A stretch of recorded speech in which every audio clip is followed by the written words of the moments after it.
Okay, could you hear me talking right now? Yes, I can. Okay, I messed that up. Sorry, as you were saying. It's okay. I figured out my problem too, so it's all good. I got some tunes running in the background. You listen to music while you do this? Yeah, How? in my headphones. How do you hear me? It's much quieter than you. It would just be like as if we were sitting at a table with a stereo on in the background. So why don't you ever share the tracks that you're listening to with the people? So it would people would realize that I just listen to the same things over and over again. What are you listening to? Jack Johnson. Is that all you ever listen to? Pretty much.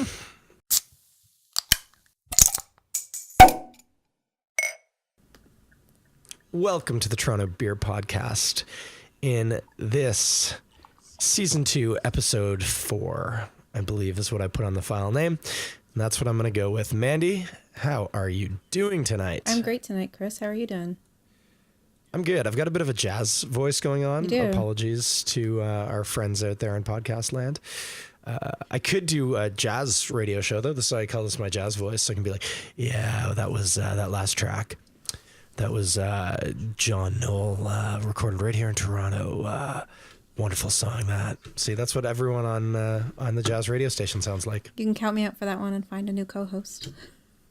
You don't want to do the jazz radio podcast? No, I'm good. You got to do something where you always want somebody who've played Vibes. Oh, yeah, and Sam Coltrane on Vibes. Always. It's perfect. I don't think I'm your match for that one. Sorry. Ow. I just accidentally hooked one of my nipple rings on my shirt. That hurt. Anyway, moving right along the podcast. This podcast has gotten really weird really quickly.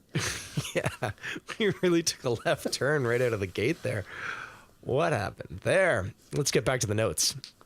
Hey, Mandy, are you drinking something right now? I am, Chris. You cracked up something delicious? Yeah, I think I've been drinking Grandstand the past 2 weeks, so I decided not to bring that home today. I thought you were going to say you did just intentionally. No, I didn't want to do that. Can I guess? I think I promised in the last podcast that I would drink something different and more seasonal, as you called it. So I'm holding up to my end of the deal. Okay, but I'd forgotten about the seasonal part. I was just going to assume that you were drinking the sour, which I had today, and it was delicious. Oh, I'm glad you liked it, and no, that's not what I'm drinking. Want to guess again? Well, I mean, a lot of people would think EFIS is seasonal because they identify darker beers with the colder months. Would that be it? It's not. Nope. I give up. I'm drinking a Bricks and Mortar coffee porter. Oh, okay, yeah. For the same sort of reason. Yeah, similar. Yeah. I don't know why I didn't think of that. I'm drinking diacetyl. Oh, yum. So you don't want to name yeah. the beer, I guess. Oh, I have no problem naming it. I made it. And I know exactly why there's diacetyl in it. It'll go away. It's just got a little touch of it from the bottle condition. I was impatient. We only primed and bottled last week, and so I haven't really given it a proper rest, but I wanted to see how it was coming. And I probably should have known that it was going to taste diacetyl-y today, but I checked it in the fridge and opened it up anyway. So all you homebrewers at home, remember, guys, go slow. It's not going to hurt. Just go slow. You got to wait. So, the beer needs time. You got to give the beer the time it needs. You got to there's no shortcuts in this business, guys. You got to do what you got to do. Take your time. So, but it's an IPA and I screwed it up, but it doesn't taste too bad if you can ignore the diacetyl. The screwed up parts aren't awful. So that's good. Not a glowing endorsement. There's a reason why we call our homebrewing club Crooked Bullseye. If we hit the bullseye, it's because obviously the bullseye was in the wrong place. So that's where we got that name from. So good times. Good times. Anything stand out in the past little while that you drank? You know what? Same boring old answer is I haven't had the opportunity to drink too much else out there. Although I visited the Craft in Liberty Village recently. Yeah, I've been hearing a lot about that. Yeah, you should get down there. There's some good stuff. I've enjoyed... This could be the corner of the podcast. It's called the Mandy Tells Chris to Go to a Bar that he probably won't get to because he's lame and stays home. Come on. You got to get down there. You're a beer guy. You have to explore all the newer beer places. I do really want to get to Folly. Your repertoire is getting old. Yeah, I said this in the last episode. I know. I still haven't done it. You have to get to Folly. Have to. Okay. Here is my top 3 bars that I need to get to, not just according to Mandy Murphy. This is my actual working 3. and in no particular order. Okay. Okay. Here they are. Lansdowne Brewery, Folly, and a new little bar. Actually, Mandy, you might know about it, come to think of it, because it's right in your hood. Shore Leave, or The Shore Leave, pardon me. I do, yeah. I haven't been out there yet myself, even though it's just steps from my front door. It's nearly your local, really. I haven't checked it out yet, but I've been hearing good things, and they've ordered a couple of kegs from us, so definitely need to make my way out there. Yeah, I know the guy's obviously from the Only Cafe, and so strong cocktail menu apparently, which I'm pretty excited about. I think I might drag Erica out there one night once my mom's back from Saskatchewan and can be free babysitter. And I'll probably have a beer at some point, but man, I like a good cocktail. So yeah, it looks like it's a good time. It looks like a fun place to go, and being pretty local to both you and I, you got to check it out. The craft too, you have to add that to your list. Make that number 4. It's a good one. Okay. They it's officially spot 4 on a 3-place list. They work super hard to get a pretty gigantic selection of craft beers. Oh, I can't remember if it's 100 taps or 200 taps, but it's like an astronomical number of taps. I feel like it's 100, but I could be wrong about that. Yeah, it's a lot. And there's windows looking into the draft fridge just so you can see how spick and span the place is and how much attention they pay to it. So it's pretty nice. They have a couple of bar beers on draft, but when I went, of course, I didn't drink anything of our own because I can drink that all the time. So I had there was a pear sour by Blood Brothers, like a Berliner Weiss style, a kettle sour. And what else did I have? I had some kind of a pumpkin sour from Great Lakes, a Brewdog IPA, and just some stuff I wouldn't have really been able to get my hands on many other places. So it was nice. Sweet. Yeah. That does sound good. I have been to no bars. That's not true. I had a great bar experience this weekend. Where'd you go? Well, funny enough, not the first place you would think of for bars, but me and the family went out to Great Wolf Lodge this past weekend, which, if you're not familiar, is a hotel in Niagara with a very elaborate water park inside of it. It also has, it's very kid friendly, obviously, this place. It's got this thing called Magic Quest, which is this interactive participation based game that the kids can play, and they get a wand and they have to go on this sort of like scavenger hunt around the facility, which is kind of cool. The kids really dug that, and they have like story time and music time with the kids, and it's very, very kid friendly. It's very cool. They had a ball. I don't do great with crowds, and I also don't do good with what I call angry parents, which is, the parents who they just scream at their children all the time. And I find I have some sort of magnetism for angry parents. So when we go places, I find angry parents, and that just makes me feel not great. So that part wasn't awesome, but the rest of the trip was fantastic. But possibly my not kid-related highlight would be on the Saturday evening. The kids were listening to story time, and because the hotel is licensed, it's a hotel, you can wander around with alcohol. You can't go into you can go into the water park. You can't bring your own in, obviously, there, because it's like a separate space. It's like its own bar. But you can wander around the water park with alcohol, which is amazing. And yeah, you can be in the foyer with alcohol. So we'd actually had a couple of beers in the room, and we just kind of poured them into a cup and taken them down. But then I ran out, so I went into the bar, and I'd seen they had steam whistle signage up, and I was like, great. Like, I wasn't expecting this place to even have steam whistle. It transpires they also had Oast House on, and somebody else local, not Silversmith, but somebody else, which was amazing. So I got an Oast House, and the best part was the bartender said these exact words to me: "For here or to go?" And I was Beautiful. like, That's awesome. "To go." And she put it in a plastic cup, and I walked into the foyer with it. It was amazing. It's the best Oast House I ever had. Even though I hadn't really left, I was still physically in the same building. It's just that sense of leaving the bar with the alcohol was wonderful. Just knowing you could go wherever you wanted with that drink is it's pretty great. I could go out to story time and not ruin any children's lives. It was amazing. That's just awesome. I was just going to say, as you were telling the story, they better have had Oast House. And they did. That's pleasant. That's such a pleasant surprise. It's great. They did. Yeah, we went to a pizza joint too the Friday night called Bravo, and I don't think they had Oston, but they had Silversmith. And I found out after the fact, it hadn't been put on the list yet, but they also had Brimstone. So it was great. I mean, that place we hadn't gone to for beer selection really at all, but there they were. They had a really nice beer selection. I was very impressed. It's a nice little surprise. It's great. That's exactly what they should be doing, is supporting their local breweries. Absolutely. Okay, on with the show notes. Hey, my beer videos are up. I've only been talking about them for a long time.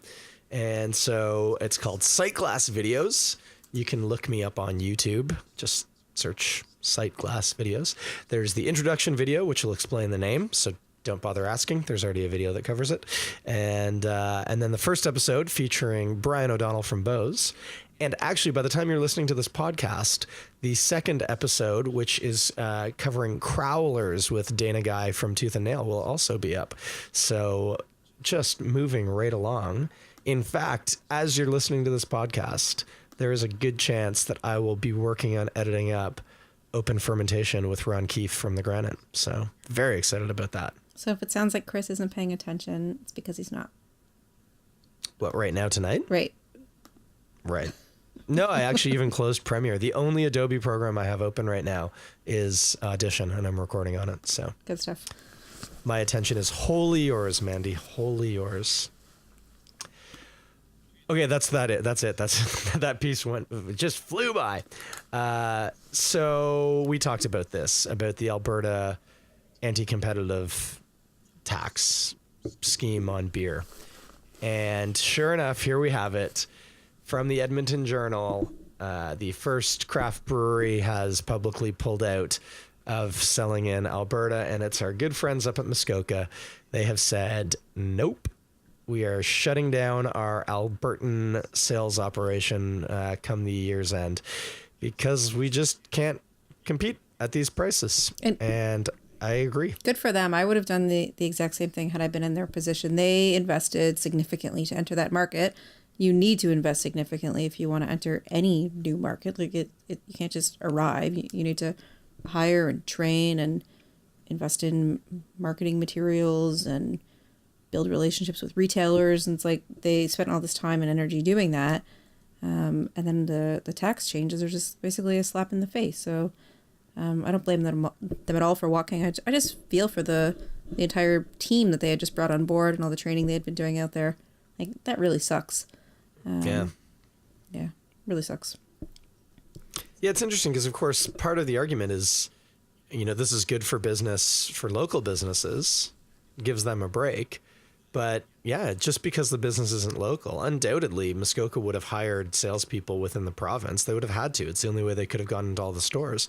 And so maybe the boost means that other breweries will have the finances to pick up those salespeople, but that doesn't seem to be super likely to me. So, well, certainly not immediately. And I don't think it's good overall for the growth of craft beer in general. Like, it may specifically benefit craft brewers in Alberta and obviously in BC. But I just don't see it. I don't see how it could be contributing to the growth of craft beer in general in that market. Like, breweries like Muskoka and Steam Whistle and Mill Street, like they are the ones who were well positioned to start converting taps from like yellow fizzy water to flavorful beer. And that's where you're going to see like the growth of craft start. And so without those large breweries in that market, I don't know. I just think it's an uphill battle for craft beer overall. Yep. I agree entirely. Alberta, you suck. Following out of that, unless you have anything else you want to add to it, but I don't think so. I think that's all we need to say on that matter. I'm kind of grumpy about it. It's best if I don't talk about it anymore. Well, speaking of grumpy, I'm dropping in the beer store part here. Go for it. Mandy. Yes, Chris? I know that as a small Ontario brewer, you have been presented with an opportunity to impact beer sales in the province in a core and foundational way. Have I? You have been offered the opportunity to, I don't even know what, run for the seat or apply or buy a lottery ticket for the seat, but you could have one of the seats of the board of directors at Brewers Retail International, also known as the beer store, which until now has been run by the three companies who want most to destroy you and everything you've grown and built with love and care. And now you can be part of that team. Isn't that amazing? Not really. No, it's not. Not at all. It's like, it's a joke. I don't know, Chris. It's like, you can be facetious all you like. And I'm sure you probably read Ben Johnson's, you're laughing at your jokes here. I'm sure you read Ben's beer blog today and like the piece of satire that he wrote about the beer store board of directors and how it's, what did he call it? A token gesture board seat to one small brewer. And that's really what it is. It's the beer store is like from their perspective, changing their entire model and changing how the board of directors seats are distributed and really changing the game of beer sales in Ontario. But what I said to you, Chris, when you asked if we wanted to talk about this tonight was that not really, because I tuned out a long time ago. That's the goodness and honest truth. It's like, I don't really care about the beer store. It's not a place where a brewery the size of mine is going to realize any great successes. It's just not a place we want to, not a place we want to play. For many of the reasons that you had already mentioned. It's just like politically, I just don't agree with it. And one board seat offered to small breweries, I care even less. Like, I really don't care if how are the board seats distributed? It's 4 for Molson, 4 for Labatt. Is it 2 or 3 for breweries that are like the size of Moosehead and Sleeman? Sleeman, yeah, and et cetera, Brick. et cetera. Yeah. And then there are 3 or 4 independent board members. 4 independent, nominated by a selection committee, jointly represented by the province of Ontario and the current beer store owners. That's great. Who have clearly already shown themselves adept at handling the finer points of managing Ontario's retail beer sales and liquor legislation. So I am not a mathematician, but I am not unskilled in the mathematical world. That looks a lot to me like 14 directors. That's correct. Of 15. Directors. So the 15th seat and the one single seat to represent the only growing segment of beer in the province and the only segment that's grown beer overall as a category in the province over the past, I don't know how many years. I think dating back to 2006, potentially. No other segment has seen any growth. Potentially imports, but I think mostly just craft beer. Is represented by one board member. Come on, give me a break. It's ridiculous. Like, why even show up to the meetings? It makes no sense. It's completely pointless, and I tuned out a long time ago. So that's all I really have to say about that. Yep. Just in case, you actually kind of clipped out for a second on me when you were talking your initial reaction. So I don't know if you fully covered this or not. If you did, I'll just cut it in post. But for those of you following along at home, if you haven't read Ben's wonderful post, it will be in the show notes. I would highly recommend it because Ben is a funny guy who also deals with facts. But as per the new requirements of the beer sales agreement, the beer store had to open itself up more. And as we've just discussed, they have a 15-member board of directors, and exactly one of them will be drawn from, what's it here? Ontario-based breweries that sell less than 50,000 hectoliters per year through the beer store. I am not sure, but I'm pretty sure that Steam Whistle might be the only brewery that would be approaching that. Would you agree with that fact? Yeah, but Mill Street would have been too, but they're owned by I'm not sure ABI that they'd be that high because this is specifically through the beer store. And mind you, I don't believe any of the Steam Whistle draft volume, which is a huge chunk of it. It goes direct, right? Yep. And then a huge chunk goes through the LCBO. So I don't think they'd be any, I don't know for sure, but if I had to place a bet, I don't think they'd be near the 50,000 specifically in the beer store. Mm-hmm, yeah, like I said, I think they produce more than 50,000, but I finished reading the sentence that I hadn't finished, and it's who sell less than 50,000 hex per year through the beer store. And so, yeah, I think that you're absolutely right that nobody, I'm editing myself here. Yeah, nobody who is Ontario owned and operated fits that. So anybody who's legitimately an Ontario based operation gets one seat at the 15-seat table, Well, which, as Ben satirically points out, is just in keeping with tradition. the only exception would be Brick, right? I thought I don't. Brick isn't independently owned anymore, are they? I thought they were owned by somebody else. I've lost track of what happens with Brick. You know what? So have I. I'm not sure. I'm looking it up right this instant. Brick Brewery. They own Waterloo and Laker. Oh, wait. I would have done better to go to Wikipedia for this one. Brick claims to be the largest Canadian-owned and Canadian-based publicly held brewery in Ontario. Mm-hmm. There you go. Yeah. It is publicly traded on the TSX, BRB. Correct. They're BRB. You're right. Be right back. That's kind of funny. Okay, here we go. They just operate a bunch of people. Yep, they are independent. I'll give them that. There you go. It's just Jim left in 2008. So anyway, now that we've covered that, they're a publicly traded brand on the TSX. If you want to own a piece of a brewery, why don't you go ahead and hit up some BRB on the TSX? Anyway, okay, so Brick fits that. But anyway, the point is, as always, the beer store, in spite of like a directive, if you can say that, to be more open and more accommodating, has not been even remotely open and accommodating. So this will be the scene in the show when I remind you, dear listener, if your choice is buy beer at the beer store or don't buy beer, maybe think about don't buy beer.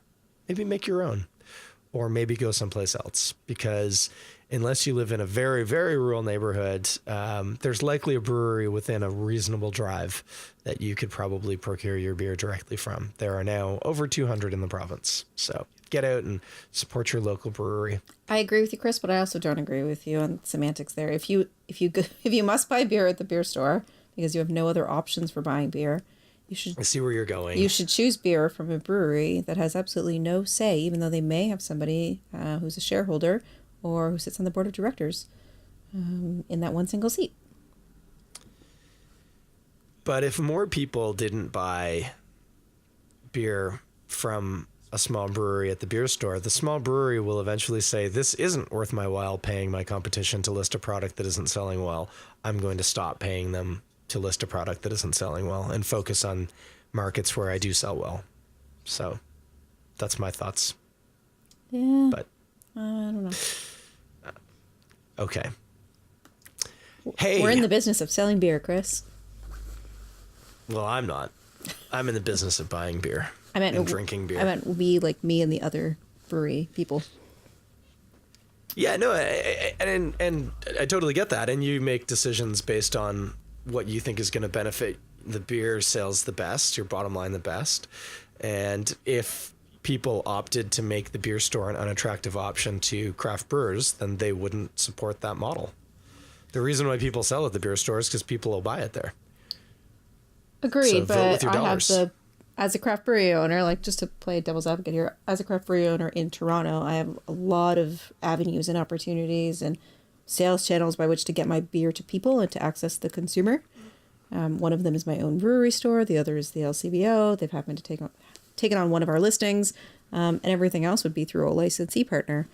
But if I was a brewery in a rural area and the LCBO has only taken on one of my beers or said no to a listing, nobody's necessarily coming to my brewery shop unless they're coming into town, or it's like a tourist thing, or it's a local community, which is much smaller. And so in many cases, those rural breweries do list in the beer store as a way to access the consumer. Yeah, but I was telling the consumer to go to the brewery. Agreed. I know I'm being idealistic about this. You totally are. I just still think, yeah, no, that's a good way to demonstrate to your friendly local craft brewery that you don't value them having to pay their competition to sell their product. Right, I agree. So, whenever possible, take your empties back, get your money, and when they ask, is there anything you'd like today, just say, no, just my money, and turn around and leave. That's what I do. I would encourage you to do that if you can buy craft beer elsewhere. The ideal place to buy it is directly from the brewery, but if that's not an option for you, heck, go to the LCBO and grab it there. Maybe someday we will live in a world where breweries can open their own offsite retail stores could you imagine? to make it more convenient for you, the consumer, to buy beer somewhere close to home directly from small brewery owners or people who have a say in like how craft beer runs and operates in this province. But until then, visit the brewery. Go out of your way to do it. It's you're going to get the freshest possible beer there anyhow. And it's fun. I've never visited a brewery and not had a really nice time. So even today, just recently, I was at a lovely little brewery in Leslieville called Left Field, and it was wonderful. I'm glad you enjoyed. You have quite the menorah. I like it. Thanks. It's a beautiful menorah made of Left Field bottles and candles, and I thought that was a nice touch. I already said I had the sour. Gave my buddy an EFIS on nitro, which is a pretty cool thing. He was pretty stoked on that. Beauty. So, yeah, go to your local craft brewery. You need to come on back, Chris, because we got the Christmas tree up today, and it is a charmer.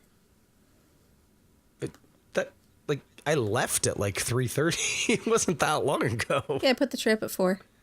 I missed the tree.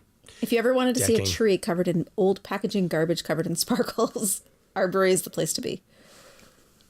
Nice one. Yeah. That's what's the star made out of?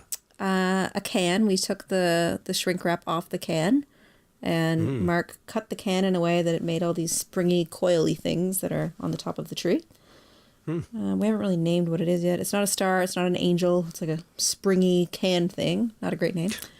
Yeah, we covered all of our old tags that we put on the beer. We covered them in sparkles, and we made bottle cap garland with twine and bottle caps. So the only things purchased were the glue, the sparkles, and the twine. Everything else came from packaging materials. That's awesome. Yeah. I like handmade Christmas, holiday, whatever you celebrate decorations. Erica made a lovely wreath for the front door out of we had a glut of just very plain like baubles for the Christmas tree of varying sizes. So she strung them up on a coat hanger and made a wreath. Those are beautiful. I've always wanted to do it. It was very Pinteresty and I would say quite successful. So, and of course, you get the kids. They like to cut out the snowflakes. We normally have a window full of snowflakes by mid-December, so that'll be good. I've actually got these sheets that are designs. So you fold along certain lines, and then you follow a cut pattern. And when you unfold them, there's snowflakes that are Star Wars themed. So there's stormtroopers, and yeah, it's very cool. So I'm going to do those with Ben. He's going to lose his mind. I'm not going to tell him what they're going to be until I unfold them, and then he'll just explode with excitement. I was loving where you were going with that until they became Star Wars themed, but that's pretty cute. He'll like it. What? Yeah. Oh, come on. Don't be anti-geeky like that. You love Star Wars. I don't, actually. I don't. Like, actually don't like it, or you just don't get the hype? I guess I just don't get the hype. It's just not my thing. I don't know. Well, okay, that's fine. But that's fair. I don't get the hype on a lot of things, so I shouldn't be so judgy. There you go. Okay, I'm going to throw one at you. This is a real curveball. Oh, boy. Okay. This is a test. You know I like being put on the spot. Yes, I know, you do. Things not in the show notes? Let's try this one on for size. Mandy? Yes, Chris? I've got a bailout, okay? So if you really need to pull a cord on this, I got a plan B. So don't be too worried, okay? Yep. But plan A. Tell me a little holiday-inspired food you could make using a Left Field beer. Make using Left Field beer. Yeah, like as an ingredient. Or like not a pairing, like an ingredient. It's in the food. I have a favorite holiday pairing that's just so easy, but I'll get back to that one. Okay. My stuffing or my dressing, I don't like to stuff the turkey with the dressing. I used to do that, but I just love stuffing so much that I make it on the side in its own separate pan or a tray. I used to do 2 of them just because it's the best thing on the table, according to me. Much safer too. Much safer. Yeah, sure. And I don't get enough of it putting it in the turkey, and the bird doesn't cook as fast, blah, blah, blah, blah. So I like to make like giant amounts of stuffing. You just want the fatty spiced bread. Yeah, that's all I need. Me too. But with me, I have like celery and raisins and rice, and I put all kinds of stuff in it, and I love it.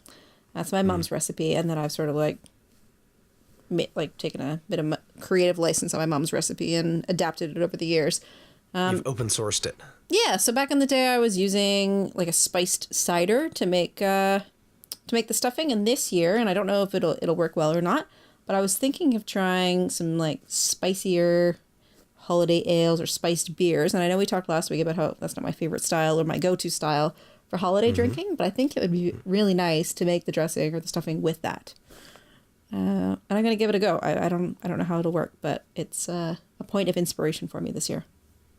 Nice. Yeah. Sounds good. Yeah. What about you? I have one that I honestly didn't pre-plan. I just thought of it right now, but I'll give it to you. It's so you need to understand that generally speaking in my household, we'll do the big meal on Christmas Day sort of 2 p.m. So it's more of a lunch. That's what we do too. It's my favorite because then you can have leftovers for dinner later in the evening. Yeah, you can do that. You could do the turkey sandwiches for dinner. But you might also maybe, I don't know, you've got people in and you want to be a little bit more impressive, not just have leftovers at dinner, save the leftovers for Boxing Day. Well, you could make a like a meat pie, like a steak and Guinness pie, except instead of Guinness, you use up some of your EFIS in there. I bet that'd go real nice, malty, real good body on the beers. So you're going to get a lot of the residual sweetness carries through. I think that'd be the winner. I think, honestly, and I'm a fan of Guinness, I think it would be better than Guinness in a steak and Guinness pie. I've done it before with the Guinness stew. I've done EFIS, and I cook with EFIS a lot. It lends itself really well to lots of different recipes. But the steak thing is throwing me off. Do you have steak as your, like, is this a new steak? Did you cook it originally in your lunch meal? Where did the steak come from on Christmas? It's weird. Just steak. You just have it on hand. Steak at Christmas, because I don't eat steak. Yeah, but the point too with a pie like that is you would use a very tough piece of steak, so like a flank steak or something for marinating and braising more. And yeah, you just got it. But the beautiful thing there is you could make the pie in advance and just have it in the fridge and whack it in the oven at 5 p.m. and it'd be ready to go for a late dinner. Yeah, that sounds delicious. I would be all over doing that. We eat so much turkey leading up to Christmas because I have family events that happen Christmas Day and Christmas Eve, and then there's other stuff ahead of Christmas that we do, and it's like turkey. And so by the time Boxing Day rolls around, we're all turkeyed out. And in my family, we celebrate Boxing Day with my dad's side of the family. All of my aunts, uncles, and cousins on that side get together, and it rotates houses every year. So when it was most recently at our house, we had done EFIS braised short ribs. Delicious. So good. So yeah, EFIS works really well with braising things and lots of meats and stews and stuff like that. It's really good. Nice one. Okay, throw me that pairing, because that was also, by the way, was Plan B. If you were really faltering, I was going to be like, give me a good holiday pairing for beer and food. Have I ever told you about this one before? No, it's probably my favorite beer pairing ever of all beer pairings. So we were on the beach in Jamaica a few years ago. We were staying at this little like cottagey place because on vacation I tend to like to cook my own meals, and exploring the markets and stuff is one of my favorite things to do. Oh, actually, whenever we go on vacation, I like to grocery shop as a tourist activity. So we were at the market and we picked up these little, just like Jamaican ginger snap cookies. Okay. And we were drinking Guinness Extra Stout. And on the beach, I just like grabbed a cookie out of my beach bag and drank some Guinness Extra Stout. This probably doesn't like say beachy to a lot of people. It's not something everyone's drinking in the hot sun, but it was just... It is if you're Jamaican, but anyway. So delicious. And it was just an amazing moment for me. I had never even thought like ginger snaps or ginger cookies and this Guinness Extra Stout paired together would be anything. I didn't even think anything of it. And just putting the two things in my mouth, I'm like, this is amazing. So now every year I try to have a variety of dark beers like porters and stouts on hand when I'm doing my annual baking. My great-great-grandmother had a really soft cookie, like ginger cookie recipe that was always made in my family. I love those. They're like really cakey and they're tiny little things, but they're like really soft and cakey, almost like mini little ginger cakes. And so I make them every year. It's a family tradition. My one cousin makes them as well. But it was my great-great-grandmother's recipe. My grandma always made them growing up. It was something we did with my mother growing up. She often makes them, but some years she'll just give me a call and asks me if I'm going to be making them because she doesn't really feel like doing it and she wants to make sure somebody's going to do it. So it's something that I get a lot of enjoyment out of doing. And I always try to taste new porters and stouts as I'm baking them, taste them along the way because they just go so well together. Nice. Yeah. Yeah, I like my ginger snaps not to snap. I like them to squish. And I like them sort of like a semi-flattened ball that's been rolled in white sugar. Yeah, that's exactly how I make them. Yeah, I can visualize those. It's like a German cookie, I think. Is it? I don't know. That's what I think of it when I have it. They're more molasses than they are ginger. Yeah, mostly molasses, a little bit of ginger, and they're very cakey. The outsides aren't quite hard, but they're firm. Yeah. And then, the centers are like doughy. Oh, those are exactly good the ones. cookies. They're my favorite cookies. I make them every year. Man, I like those cookies. We've got the bake sale at the church next week, and I'm hoping to score some of those at the bake sale. And actually, a woman at the church, Amy, she does these, I can't remember what she calls them, like Aztec something or other cookies. And they're actually sort of like those ginger snap cookies. They're normally a bit smaller, but they're these cakey balls, but they're just like, somehow it's like cakey dark chocolate. Like there's no cakiness. It's just like airy chocolate somehow. Oh, they're amazing. Yum. That sounds really good. And then they're dusted in cocoa. Oh, Yum. they're good. That sounds awesome. Open call, by the way, listeners at home. If you don't do a lot of baking like Mandy and you want some lovely handmade goodies from everyone's granny, St. Aidan's on the Beach next Sunday, which is, I don't know what it is. It's the 16th, maybe? No, that's not right. 18th. Yeah, come and buy some cookies. Next Sunday? Wait a minute. Syrian. Is next Sunday, are you talking the 13th or is it on the 20th? It's the 13th. I did the math backwards when I added days. So this coming Sunday. This coming Sunday, the Very 13th. Good. Thank you for clarifying. Support the Syrian refugee family we're sponsoring by coming and buying delicious baking and eat it all immediately if you want. You don't have to come to church. You can just come after. Open call. Got any winter events that you can think of? I've got one. We can talk about it a few more times and probably will because it sounds like I might be, I don't know, running a contest for tickets or something. I don't know what, but Burlington Beer Fest apparently does a winter flavored version and it's coming up at the end of January. And I've just been talking to them today and I think I'm going to go check it out. So I'm pretty stoked. I spent a lot of time in Burlington as a child, so it's like home. Cool. We've not done that one yet. So let me know how it goes. Mm-hmm. Report back on that. I will report in full. We will be doing, it's like January 30th or 31st, whatever the Saturday is, January 30th. We'll be doing the Roundhouse Craft Beer Fest, but I think we talked about that one before. Have we? Mm-hmm. We talk about it a lot. Oh, it's so good. It's the best. The Burlington Fest is that Friday and Saturday, so I might have a little competition. Might have to do all of it. So wouldn't be the first time I've done something like that. Little beer fest competition on our hands. I don't think they've ever overlapped like that before, but I might be wrong. We'll have to see. We should do. Oh, you're serving at Roundhouse, right? Undecided. I might be at the brewery or I might be there. We're short staffed that weekend, so I'll be working somewhere. Because I was going to say we could do another live recording. That'd be fun. Yeah, if I'm there, we should totally do it. Okay. Planned. Done. Locked in. I have so much fun at that one. Like I put on my ski outfit. Like I wear snow pants to the festival. You need to. Yeah, you really Bloody should. cold. Kind of dumb if you don't, but I love being outside in the winter, even if it's really, really cold. It's my favorite. As soon as it starts snowing, I get the biggest smile on my face, and I'm the happiest person for a couple of days. I am very much the same. The first major snowfall really, really makes me feel really good inside. So that's great. Okay, well, hey, so if we do one more around the 21st-ish, which is the plan, that'll be great. That will be the Christmas extravaganza. I'll even have done some homework and found some cool Christmassy stuff. Cool. And we also need to do a year-end wrap-up, so think about how we want to do that. Yeah, it occurred to me even after we talked about this by Facebook chat, I think, whatever it was, that it might be better to do that in between Christmas and New Year's. That's the New Year's wrap-up show, is the clip show. Yeah, we can do that. But where are we? I think it should be a show of, like you say, best ofs and stuff. So, like, what was the 3 best beers you had this year? Yeah.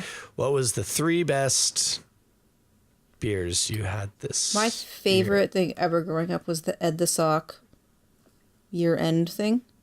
I remember that, yeah. I would cry. I would laugh until I was in tears, and I would like record it and replay it over and over. I was a pretty big Much Music dork, and I would do that with most things on Much Music, but I would tape it.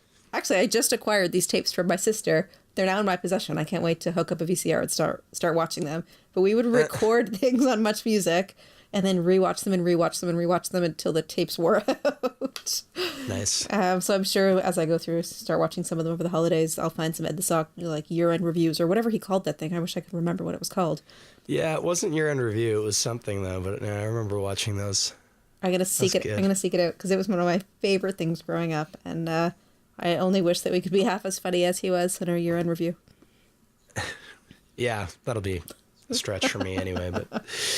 But yes. So hey, anybody who wants anything reviewed year-end, you want to know what me and Mandy's best ofs were? Fire that on over to us. Facebook, Twitter, we're all over the place. Go to the website, TorontoBeerPodcast.com. You can connect to us in a mosaic of ways there. And let us know what you need wrapped up for you. We will wrap it up. And Christmas extravaganza coming unless Mandy has to reschedule. And it's all good. It's all good. Let it snow, let it snow, let it snow. Right, Mandy? Right, 100%. Thanks for listening, Toronto. Talk to you in 2 weeks.